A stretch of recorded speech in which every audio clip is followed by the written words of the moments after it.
দলে মোক এটা কামান দিছে আৰু সেই কামানটো মই গোটেই পশ্চিম কাৰ্বি আংলং আমাৰ কংগ্ৰেছৰ যিমান সিনিয়ৰ লিডাৰ্ছ আছে বিভিন্ন ফ্ৰণ্টেল হেডছ আছে সবক এক গোট কৰি পেলাই আহিবলগীয়া দিনত আমাৰ দল কেনেকৈ শক্তিশালী হ'ব শক্তিশালী হ'লেহে আমি যুঁজটো দিব পাৰিম সেইটো মই গোটেই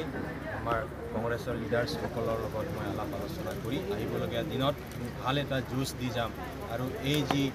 কৰাপশ্যন যি বিজেপি গভৰ্ণমেণ্ট এই বিজেপি গভৰ্ণমেণ্টৰ এগেইনষ্টত আমি আহিবলগীয়া 26ত যিহেতু এটা স্পষ্ট বাৰ্তা গোটেই অসমত দিছে যে আহিবলগীয়া 26ত গৌৰৱ গগৈৰ নেতৃত্বত এটা কংগ্ৰেছৰ চৰকাৰ হ'বলগীয়া হৈ আছে এইটো ৰাইজে বিচাৰিছে ৰাজ্যত যি উচ্ছেদ মানে চলি আছে তাৰ সংক্ৰান্তত আপুনি কি ক'ব এতিয়া আপোনালোকে দেখিছে যে এই যে মাজত গৰু চোৰ বুলি ওলাইছে এই গৰু চোৰ সংক্ৰান্তটো থাকিবলৈ কাৰণে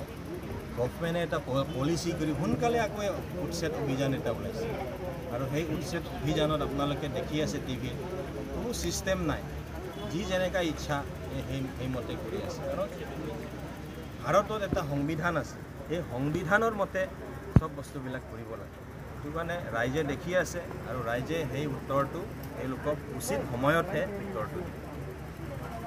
আজি বিজেপিৰ পৰা কিমানজন মই আজি যথেষ্ট সঁহাৰি পালোঁ আপোনালোকেও দেখিছে